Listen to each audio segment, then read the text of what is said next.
Based on the emails I get, based on the scores I see and people that I hear, CELPIP reading is definitely the hardest module among all 4 modules. Now, people struggle here a lot. Sometimes every other module is okay, but this one is not. However, HZad Education students, and you can see this all over online and on our reviews, they don't struggle. They get 11 and 12 even in 2024 in CELPIP reading because there are a set of principles you got to follow in all modules. So I'm going to discuss parts 1 to 4 and strategies on each part in this video. It will cover a lot of detail for all reading modules. However, the complete list of detail with more than 3 hours of reading content is included in our self-paced 15-hour course. You can check the link for that in the description. But for now, let's get into the most important strategies for CELPIP reading that will ensure you're not one of the majority of the students who struggle in this exam. For now, let's look at one of the hard CELPIP reading practice tests. This is in a series of tests included in our blog. The link for the blog is in the description, and that's where you can find all these mock tests, reading, listening, writing, speaking. Lots of great CELPIP content there too. I'm going to look at test number 4 today. And for this mock test, I'm including a link in the description so you can practice it as well. In fact, if you want to pause this video, practice this first yourself, get the answers, see your result, and then come back at this video, feel free to do so. This has the answers included at the very bottom so you can practice and see what you will score most likely in the real exam. Now we're going to start with part 1, and we're going to discuss all things related to timing, related to the structure, the strategy, and how you should avoid the biggest traps that CELPIP reading presents, and that's where people mostly fail. Now, when we start, you would see this is 10 minutes only. You have a letter or an email that is written. Then you get the multiple choice questions based on that letter. So there are about 5 to 6 questions, followed by a response letter, which we'll look at later. For now, let's focus on the multiple choice questions and the email itself. One major question is, should we skim through? No, not at all. Here's the reason. If you skim through, you forget most of the content. Secondly, this is not IELTS. In IELTS, you have keywords right here in the text. You can find the same keywords in the question, and you can match it. CELPIP reading is not like that. In CELPIP reading, you have to interpret and understand exactly what the passage is saying. So it's more hard work, but again, remember, skimming through, if you even do it within 10 minutes, skimming through takes you 30 seconds to a minute, which means you're going to waste almost 10% of your reading time. Trust me, you need this time. 10% of your reading time is not good enough when you have a total of 11 questions to do in 10 minutes, which means you need to be faster than 1 question a minute. But we'll get to that in a sec. Now here's what you want to do. Here's how you start. The first thing you want to do is look at the passage and not skim through, just give it 5 seconds to get an idea of what this whole thing is about. It is getting an idea, not really reading or skimming through. If I want to get an idea, here's what I mean by that. Look at the tone. Dear Frank and Joan, so we're writing to probably family or friends. It is informal. In Christ's love, and then I see the word God, and then there was something about God again, and it's quoting Jeremiah, so it's kind of a religious text, and at the same time it's informal. That's it. That's all I need. Okay, now I can confidently go into the questions because I know that this thing is about something informal and it involves the church, God. It's a religious discussion. Fine. Now I can get in and go to my very first question. Now when I do, I'm going to look at the question, go in the passage, get the answer, and match. If you have followed my channel, you know that is the best strategy to follow. Look at the question, go in the passage, come back and answer. But there's one thing I want to tell you guys, a very important thing that I haven't discussed on my YouTube videos before. Look at key phrases, keywords, key phrases, and non-keywords, non-key phrases. Here's what I mean. David's parents live in. Now, this is something that we could find exactly where it is. Any passage, any paragraph up here that talks about the location, the address, that's where the answer to this question will be. And we know exactly where to find it, right here. That's where the address is discussed. If there's any other instance of address, you would quickly look through it. Maybe it's mentioned here. You would look at that paragraph and go back and answer. It's not discussed here. It's only discussed here. So that's why it was quick. You found the question, you found the exact place to read it, and you came back down and you will answer based on the right answer. So this was a good key phrase. These are good keywords to exactly locate in the passage. Same thing with who are the parents of David. We would have some information about that. These are what we call good key phrases or keywords. But this one is something that is not a key phrase or a keyword, because this will not give you any hint as to where you have to look for the answer in the passage. The question here says the main motive behind this letter is. This needs to be interpreted. You cannot tell the main motive. It's not going to be mentioned. He's not going to say at the start, my main motive is this. He's not going to mention it anywhere here, the writer that is. So you would have to interpret it based on the tone of the passage. This means I cannot find or locate this in any paragraph. And another one here is Arthur Morrissey demonstrates. Now, who is this person? This person is the person writing the email. Now, he demonstrates. Where can I find that? I cannot find it here. I don't know what he demonstrates unless I read the whole thing. So questions like these are non-keywords, non-key phrases that are very hard to spot. There is no location for questions like these. So what do? Leave questions 3 and 5 for the end. By the end, when you have done all the first 6 questions, you would have read the whole thing anyway, and you would have a good idea of what this passage is talking about. That will save you a lot of time, because now you can use your overall understanding to answer questions like these. Okay? With that said, a concern in your mind would be the sequence. Well, isn't it obvious so far? If it isn't, let me tell you, there is no sequence, mostly, but sometimes if you're lucky, there might be a sequence. For example, question number 3 should be maybe in paragraph 3, right? Question number 2 should be in paragraph 2. That would be heaven, a best case scenario. It's not like that. Question 3 is an overall question. Question 5 is an overall question. Now, look at question 4. David is turning. Again, you can attempt this passage. Link is in the description, but I'm going to give you the answer. 12 months is the answer. And look, this is question 4. You would expect something like this to be somewhere here, but it's actually here. The birthday, when it was mentioned, that's where the answer is, and a little bit more hint over here. So again, CELPIP reading passages are not necessarily in sequence. Sometimes, if you're lucky, they can be, but don't count on it. Okay. With that done, we are going to attempt the first 6 questions. You would go back up in the passage, come back down, and get the answer. However, there's one question I want to discuss here with you guys. That's question number 7, which is very technical, and almost everybody gets this answer wrong. So let me get into the next part. After the first 6 questions of your CELPIP reading part 1, you will get questions 7 to 11. In these questions, they say the person who has received the initial email is now responding. Now, what is his or her response going to be most likely? You want to understand this from the initial tone. Whatever was mentioned up here, based on that, how would this person respond?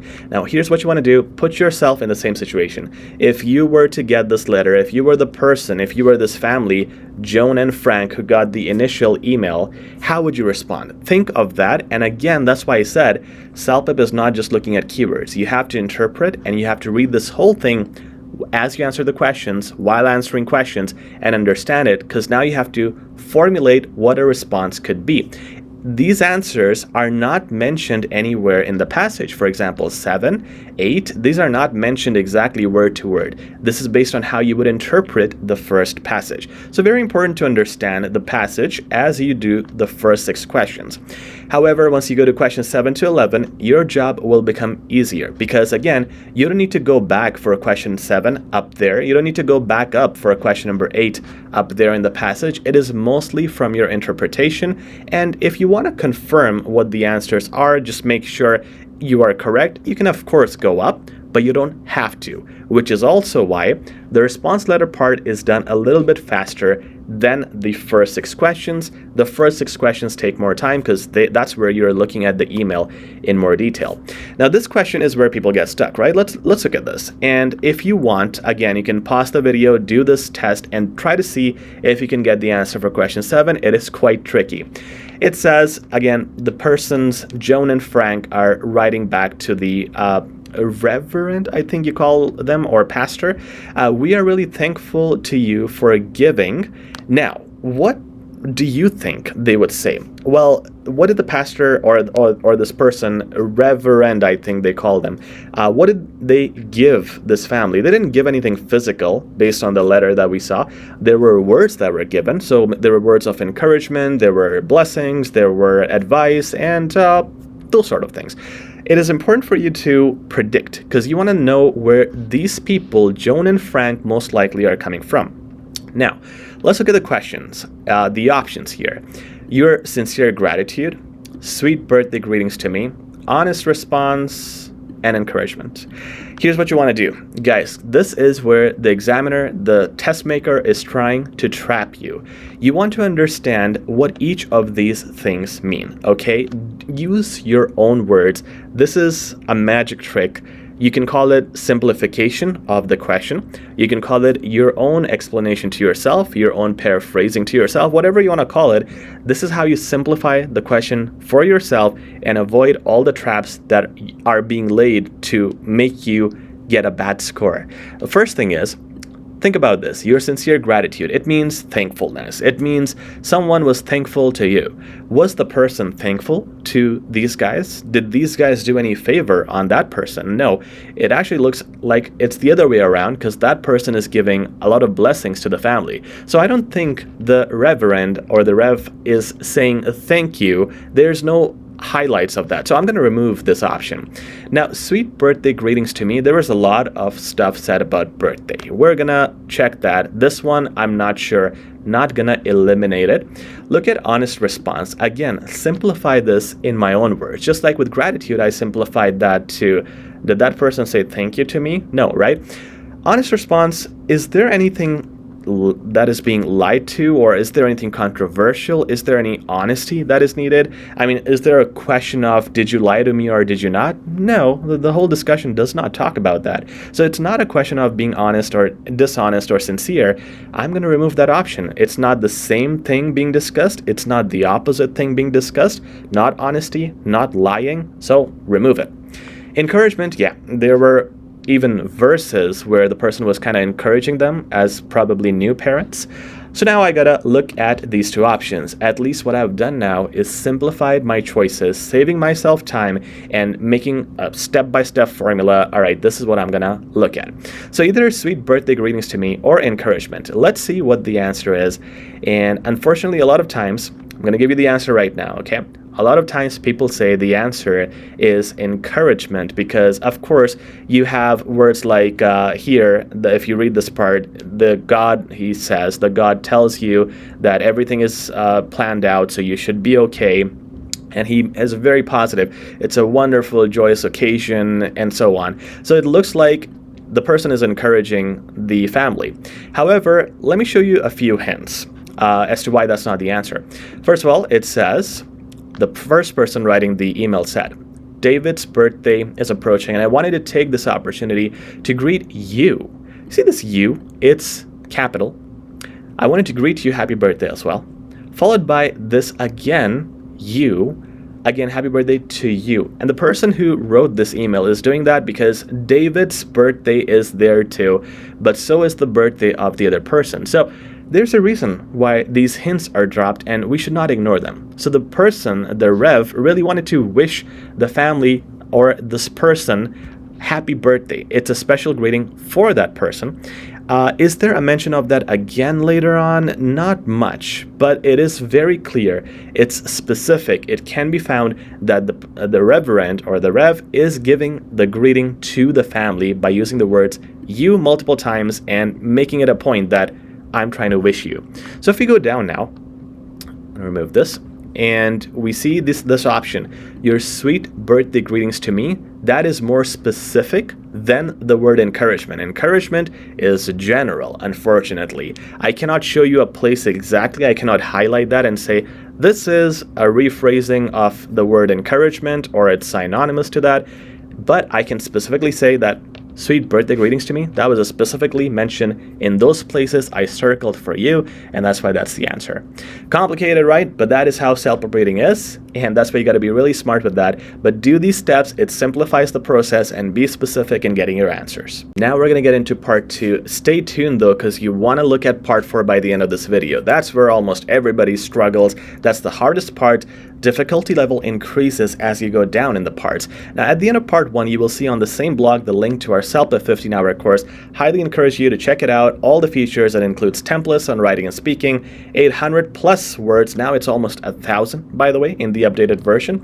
You have reading and listening for a 10 plus, and you have way more, 20 times more detailed strategies for reading, so there's no way you will struggle after taking this course, which is one of the, well, not one of the, this is the highest selling course, the best selling course on the market for CELPIP, because it delivers time and time again. Check out the reviews here. Now let's get into part 2. Part 2 is a strange one because here you don't have text, you have a picture.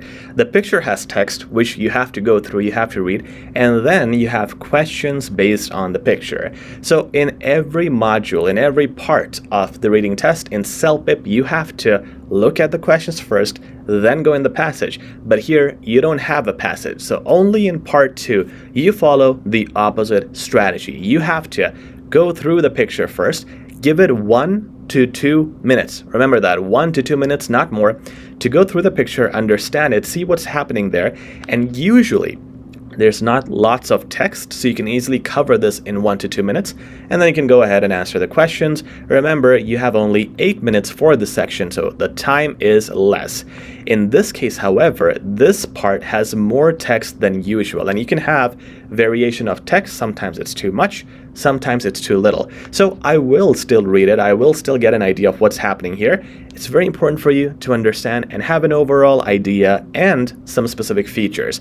So once we see this picture, what do I see right away? Important things I want to highlight for myself are, well, this is basic ticket, and then red, golden, and VIP. So it looks like the tiers are increasing. They're getting better as we go higher. In fact, once we see the first few points, we see that happening. Seats are farthest from the stage, then it's only 10 meters away. Then it's first row, and now it's even better than first row. You are backstage. So you can see, all right, these are how tickets are getting better. Fine. Now, if you see the other questions, the other parts, or the other bullet points, there is no indication of comparison. I mean, we were able to compare this, the first row we were able to compare.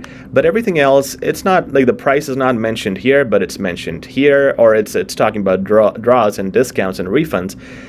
Then again, you have things like backstage, and none of the backstage access is mentioned here or here. So the other points are not points that you're able to compare. So you would just have to read them and understand, and that's where you have to be a little fast, but at the same time, read with as much detail as you can. So here's what I'm going to do in 1 to 2 minutes. Here's how my mind is going to process this.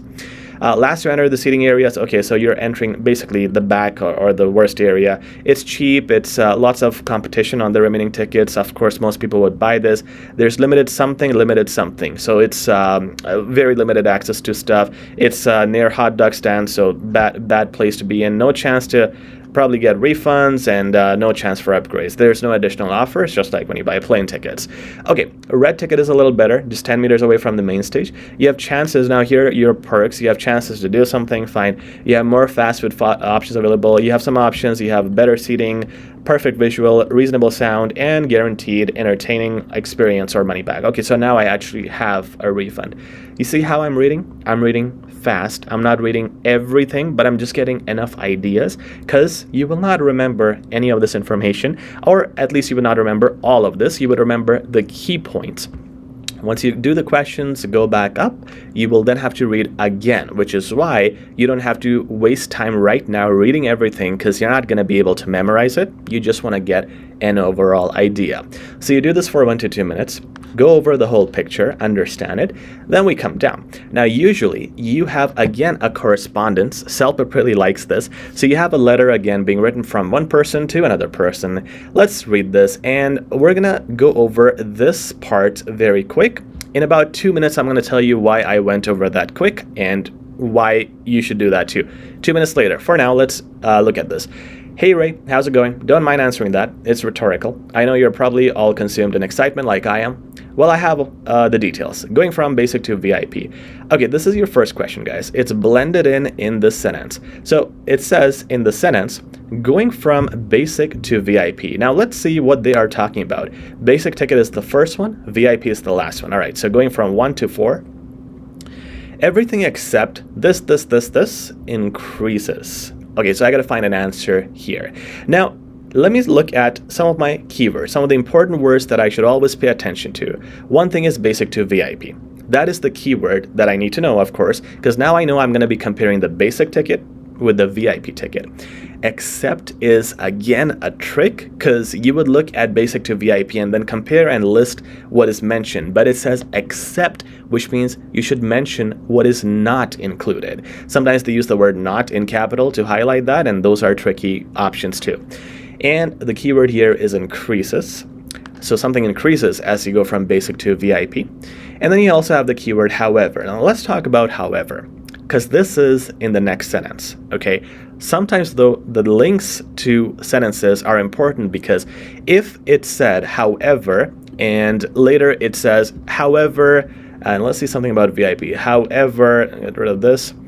There's the draw thing is useless. For example, it said, however, the draw thing is useless. If it said that, then in my options, I'm not gonna look at the draw feature. So that second sentence is helping me get the answer to the first sentence, and that's why linking words like these are important. However, in this case though, it says, however, if you're not afraid to pay more and try your luck with the golden ticket, or the golden ticket is the best one to choose, or the whatever ticket, right? So that that sentence talks about something else. It's not really talking about however and then changing the tone, but usually it does. So I would look at that, but in this case I would ignore it, and I would say, okay, so that is just a trick. Basically, I'm looking at this, I'm looking at except, I'm looking at increases. So what I did, guys, is I'm looking at the keywords around my question. That helps me understand what would most likely go in the question. Let's remove this. Let's look at what is included from basic to VIP except, and what is that thing that increases. So now you can go back up. Two ways to do it. You can go back up, look at the VIP ticket only, because you cannot look at both options. It's too much information. Just look at VIP ticket. You kind of have an idea that basic ticket doesn't have almost anything. And then VIP, if you read it, and you go down and look at this and see which one is correct. Or you can just look at each option one by one. Look at this, go up. Look at the next one, go up, and come back down, match it like that. In this case, that's what I am going to do. It looks like it's going to take more time, but it's not, because the picture is a lot. There's a lot of text here. I cannot remember all of this info. So I would look at one at a time and quickly go up and down. All I got to do is figure out if this thing increases as you go from basic to VIP. I know for a fact closeness to stage increases. You're not only front seat, you're backstage too. So that I don't even need to go up for that. Price I also know would increase. Of course, common sense, basic to VIP, it increases. And if you want to be specific, it did say that this one is the cheapest rate. And then this does not have a price, but it's obvious it's going to be expensive. So that increases, that increases. Now safety and sound quality, I don't know. Let's look at sound quality. That is a more specific thing. Sound quality, it is not mentioned. It's kind of obvious that it would improve. Is there something about sound quality here? Limited sound access in the current seating area. So if it's limited in basic and VIP is the best one, so obviously the sound has to be better. Now the weird thing is the phrasing here. Sound quality increases. That doesn't make sense grammatically. Quality does not increase. Quality can be better, worse, can improve. Especially sound quality can be improved. It doesn't increase. So I'm a little bit puzzled with this, but it could be just the way it's phrased. Of course, they're trying to put multiple options, trying to fit them in these sentences. So maybe there's a little mishap, but this can maybe be the answer or not. I'm not too sure about that. Let's talk about safety. There's something mentioned about safety here. There are safety concerns as players usually run into the front row during games. Now, does the safety increase? Here's the confusion again. If you did not look at this word, except, you would not put that as the answer, but that is the answer, because the safety does not increase.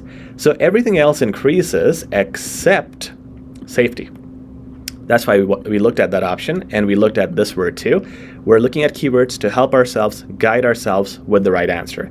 And again, this is very clear. Even though sound quality, I was not convinced with that, with the way it's phrased, but safety is clearly mentioned. It is the right answer. Okay, we use the guide of our words around the question to help ourselves out, and that is the strategy in part 2. Now, I said 2 minutes later, I'm going to explain why I did not look at these words. Well, it's more than 2 minutes, but let's get into that. Guys, these words were not important. Did they help you in answering this question? No. That's why we ignored them.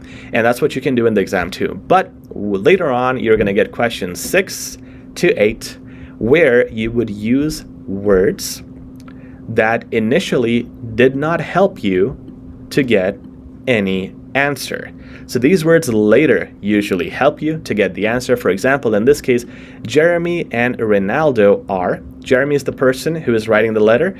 Ray or Ronaldo is the person getting the letter. Now, let's look at the options, because you have to interpret the answer here. There's no specific, well, there's a specific place, of course, this place that I highlighted earlier, but there's no specific area where you could get the answer and say this word or this phrase highlighted. It is from the overall tone, but the highlighted parts do give you a little bit of push to get there. For example, the options are best friends, friends, close friends, acquaintances. Each answer is extremely close. Here's the thing, you gotta be specific. So remember that with answers. Also, eliminate the wrong choices. Now, acquaintances can be eliminated. If you have noticed, we have been doing this throughout this reading test. We're always eliminating things that don't make sense right away and making it simple for ourselves. We did it right here when we said this is not okay, this is not okay. These two are the ones to debate, and that's what we do with almost every question. In this case, I'm going to eliminate this, and now my debate is between or among these 3 options. Best friends, friends, and close friends. Now we have to look at the tone overall. And you have to also put yourself in the situation. If you are Jeremy and you're writing like this to a friend, you're probably close to that friend. Again, this is not written anywhere. It is interpretation. If you're going to some movie tickets or some concerts, you're going to a stage, you're going to an event, you're probably very close friends. So you're not just friends, you're either best friends or close friends. There, we eliminated option B as well. It's either A or C. So, which one is it? I'm not gonna tell you. Guess what? I just gave the answer when I was recording, and then I went back, and this is the edited version. I'm not gonna give the answer here, because I know a lot of you just watched the YouTube videos without participating, so I would like you to answer this in the comments. Just remember, the strategy here is you're interpreting from the tone, from whatever you have read here, and you have to be specific. If you say best, or if you say close, there should be some word or some very clear indication that it's here, or from a very clear interpretation. So do that. Comment down below and let me know what your answer is. I want to make sure you're actively participating. Let's move on to part 3. Now in part 3, you have multiple paragraphs. Here you can see paragraphs A, B, C, D. Then you have E, which is not mentioned. We'll talk about that because there's a strategy for this as well. Then you get, after the paragraphs, you get statements 1 to 9. These are not questions, these are statements. What you got to do is match the statements with the paragraphs. So, for example, statement number 1 is inflation rate had soared. If anything about inflation rate increasing is mentioned in paragraph D, I'm going to match that as the answer.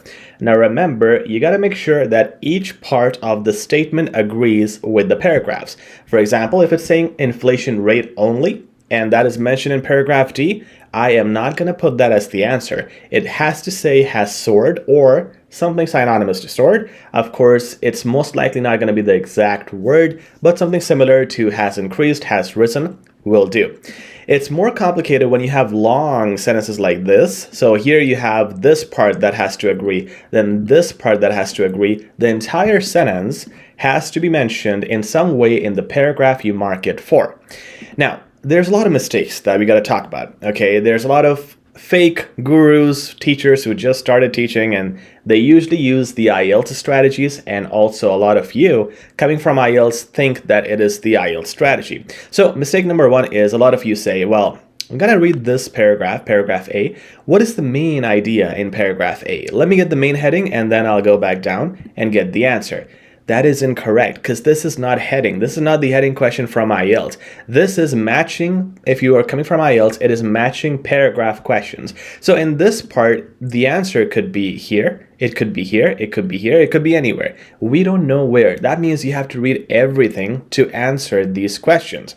The other mistake is people saying, okay, I'm going to read the first sentence and the last sentence, and I will know what to answer. Where are you guys getting these strategies from? Well, I kind of know it's from your IELTS training, but it is not like that. The answer could be here, it could be here, it could be anywhere. So don't look at the first and last sentences. So make sure it is you reading the whole thing. The third thing is don't look for an answer for question number 1. Then you will go to question number 2. Don't look for an answer for that. Instead, go with the paragraph. So you would read paragraph A first, understand it, then go down and match it with one option, 2 or 3. I've not seen more than 3 matches usually in tests, but there could be 4 because technically one paragraph can match multiple statements, or it might just match one statement. There was just one test where I saw that the one paragraph had no matches, which is very rare, but that can happen as well. So make sure you read the paragraph first, then match them with the options. Okay. The problem is how to read, because let's say you read it and you go down in the questions, you're going to forget a lot of stuff, number 1. Number 2, a lot of this stuff is going to be paraphrased, so it might be really close and you might not be able to see it because it is heavily paraphrased. Number 3, and I'm going to show you with a question how that is a huge problem where half of the things are mentioned, but the other half are not, and it's really a 50-50 choice, and that's where a lot of people get the answer wrong. It is so close, even with the highest IQ, people can make that mistake. So we'll look at those things, but first, how do you read? Let me read for you and tell you what I'm gonna think, how I'm gonna explain this to myself, to my brain, and how that will help me in answering the questions. So it says, on June 2016, okay, fine, a historic referendum took place in the United Kingdom. So there was a major referendum in the UK on this date. The referendum question was, should the United Kingdom remain a member of the European Union or leave the European Union? So that is the question, okay, that was why the referendum was held. The possibility of Britain leaving the EU became known as Brexit. That is something you know if you have been following the news. Over 30 million people voted in the referendum. Okay, so it was a big deal. 30 million people voted on it. UK was leaving, and the question was if it leaves the EU and becomes Brexit. Fine. The turnout was higher than Britain's last general election. That's how big it was. A lot of people turned up. Eligible voters were British, Irish, and Commonwealth citizens 18 and over. So these are the eligible voters. Living in the UK, fine. UK citizens living outside of the UK for under 15 years were also eligible. So these are the people who were eligible. Now, let me tell you why I read like that and why I was talking in between, because this is how I'm going to read and talk to myself in my head in the exam. This gives me the complete idea of what this was about, what this whole passage is about. I know that this part is talking about people who are eligible. There's not enough detail here. That's just it. People who are eligible are these ones. If the questions talk about any eligibility, I will come here and I'll say this is the answer and match it word to word or with the concept. And then I know that this part is talking about just how big this is. There were 30 million people more than the last election. That's the second part of, or the third part of this paragraph. And the first 2 or 3 sentences just talk about the situation. So it's UK going out of EU, it's being known as Brexit, and it was a major deal. Okay. 3 points here give me the entire idea of the paragraph. And it doesn't have to be 3, it could be 4 or 5, or just one major point in one paragraph. The point is, I have understood this, and I can summarize it and tell you, just like I did right now, and I can also have this concept paraphrased in my head. If the question says there was a major change in the UK politics, or there was a disruption in the EU, or only eligible voters would go in and participate. Any of these sentences are very different than the way this paragraph is written, but in my mind, I know the concept. I know, well, this story links with what is mentioned in paragraph A. So as long as I can understand the concept, I can deal with any words that are paraphrased and I can quickly get the answers to them. So now that I have this really expertly understood, I'm going to go down, look at questions 1 to 9, read everything and see what matches. Now, again, you can do it, pause the video and try to do it. I'll tell you the answer. The answer is 2. Okay, so this was the answer for paragraph A because it says a number of people voted for Britain's departure. Now, there's a very big technicality here. Let me show you how. First of all, when this talks about Britain's departure from the European Union, again, I have understood that paragraph so well. I have summarized it for myself, paraphrased it. I have broken it into 3 points. I have explained it in my own words to my brain. Now I know what this is about. So I know this was definitely paragraph A. It also talked about a number of people, and I remember there were 30 million people who voted.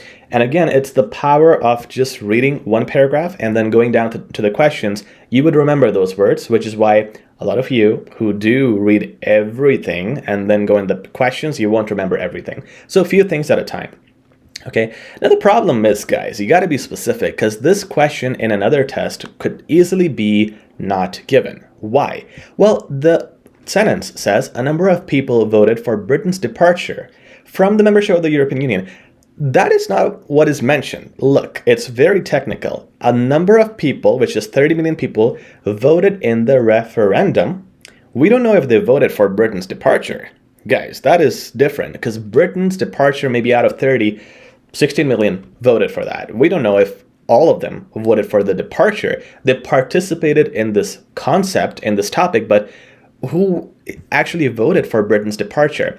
This thing, the answer is A, because the test says, well, it is mentioned in paragraph A. I kind of disagree. And in another test, it could easily be E. And that's why sometimes these questions are just so 50-50. The logic applied is so debatable, so controversial, but here's what you would do. You would want to analyze it from every angle. Whenever you are in doubt, you should just leave it and put it as E. But it should be a strong doubt. If I do analyze it very deeply, a number of people voted until that part 100% correct. Now, for Britain's departure from the membership of the European Union, we know that 30 million people showed up and the turnout was higher than the last election. And the topic that is given is UK's departure from the EU. So it's not saying that the voters voted for exactly that, but it is mentioned that 30 million people voted for this whole concept of Britain leaving the EU, which leads me to thinking from my logical deduction, from my personal judgment, and your judgment will be different.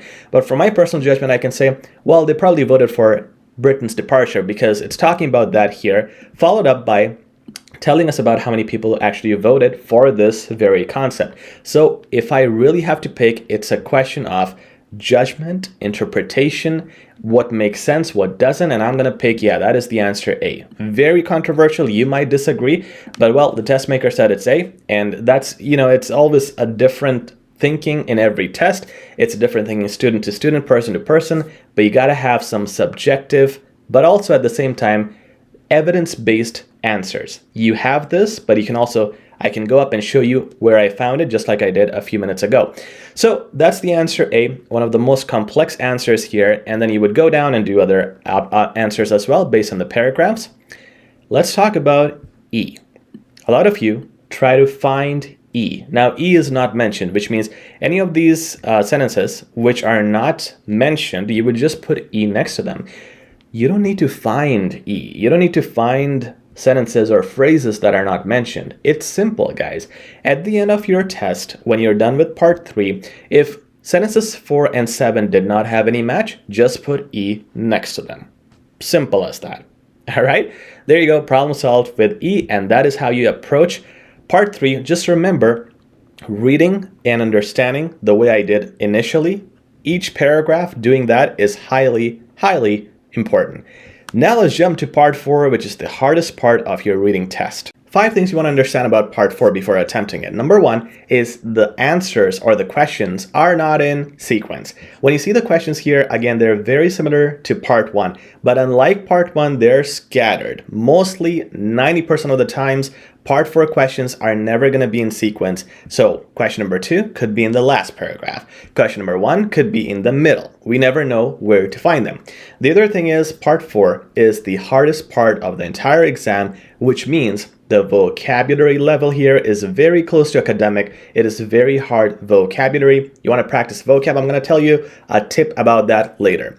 The other thing is it's very similar to part 1. So you see there's a passage here. There are multiple choice questions followed by what looks like a response letter. It's a response to the article. It's basically a comment by a visitor who visited the website page and saw the article and then responding to it. So very similar to part 1 in terms of the format. The fourth thing is questions and the options are heavily paraphrased. The words you see here are most likely not going to be mentioned the same way in the passage because, of course, they want to keep it confusing and they want to keep you guessing. And the last thing is there's a lot of use of the negative thing. For example, here in questions, there might be a question where it says, which of the following is not mentioned? Or among all these options, which does this person disagree with the other person? So it's not the usual case where we get, okay, what is the correct one? It's usually which one is not the one, or all of these are correct except, and so on. So it's picking the negative one, just adding another layer to confuse you more, and we'll talk about how to deal with that as well.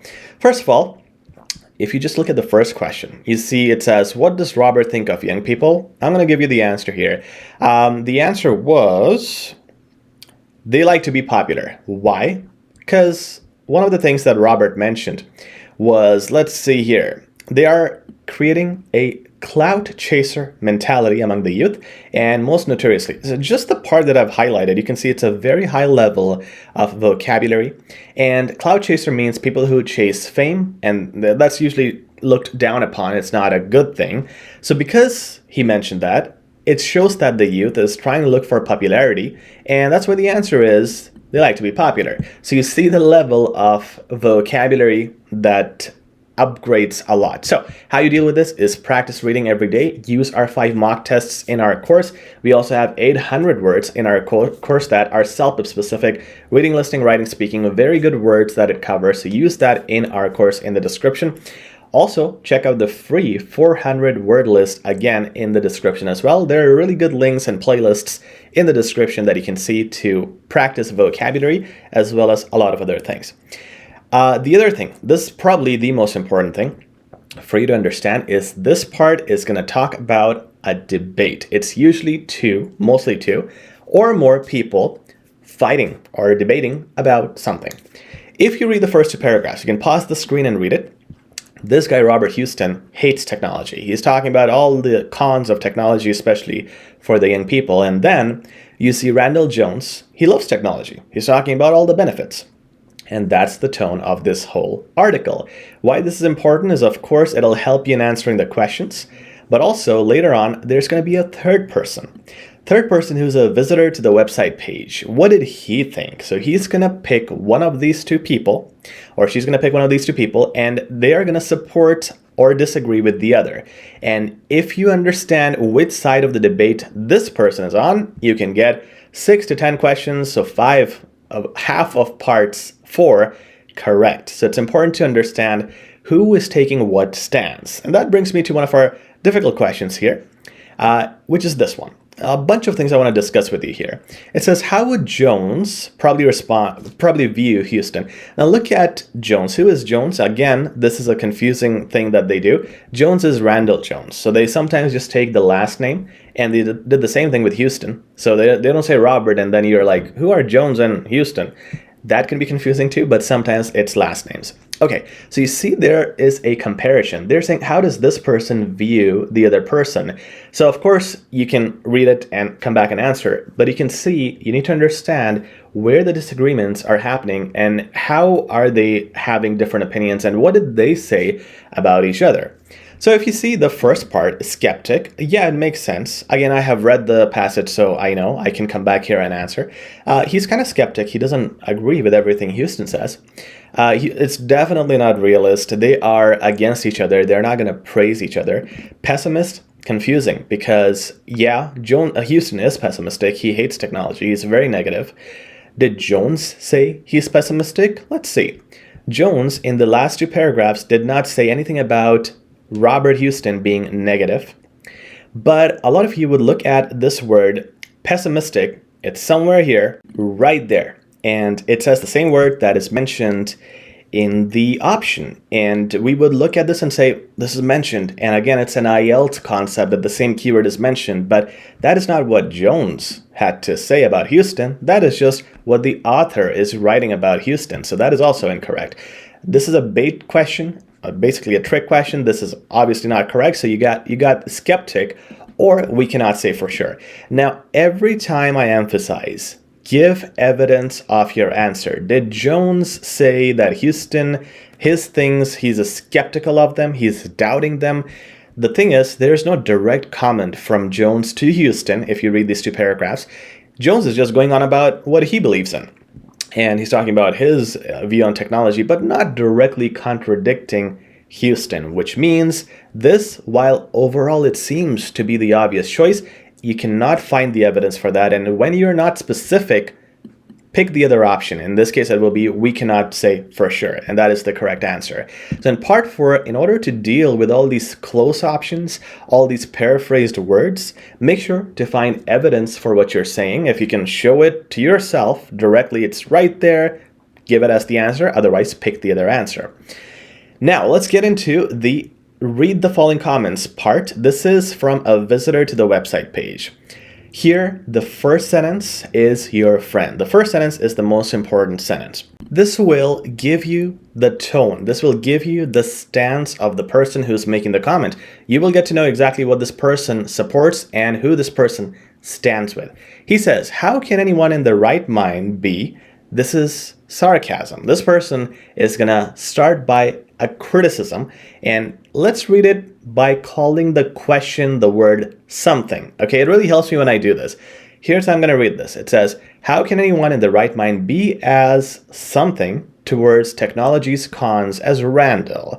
Okay, so if this person is being negative, he's probably gonna say something rude here. I'm gonna assume it would be, without looking at the words, it's going to probably say, how can anyone in the right mind be as dumb towards technology's cons as Randall? That's the word I would choose if I start a sentence like this and I have to be negative about someone.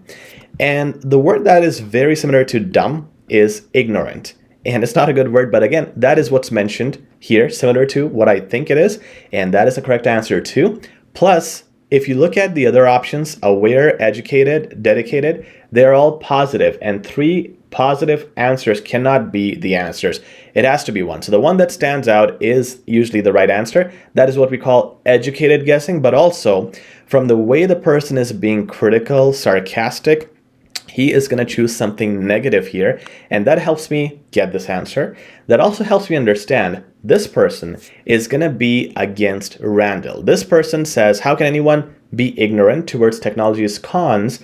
So he's saying you got to focus on the cons of technology, which means he is anti-technology, and all the rest of the questions would be based on this tone.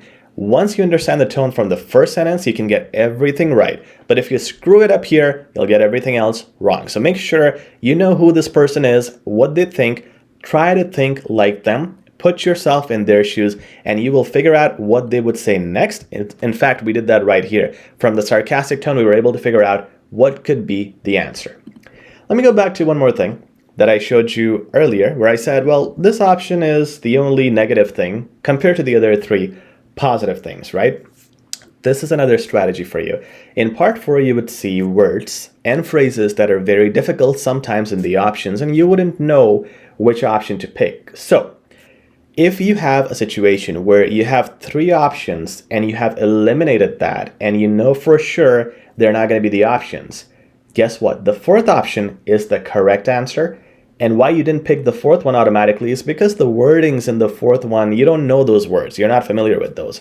Well, if you eliminated the other 3, the 4th one has to be the answer. If you don't know the vocab for that, but you have eliminated the others, pick the 4th one. This is what we call educated guessing. But again, it's better you don't guess. It's better you have the options and you know the right vocab and you deduce your answers from reading correctly But in case you get stuck, you can always use this strategy.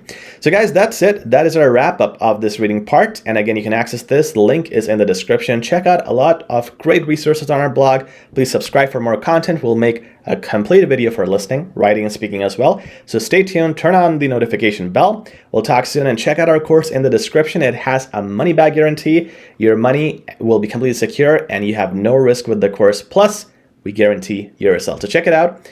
Great talking to you. Take care.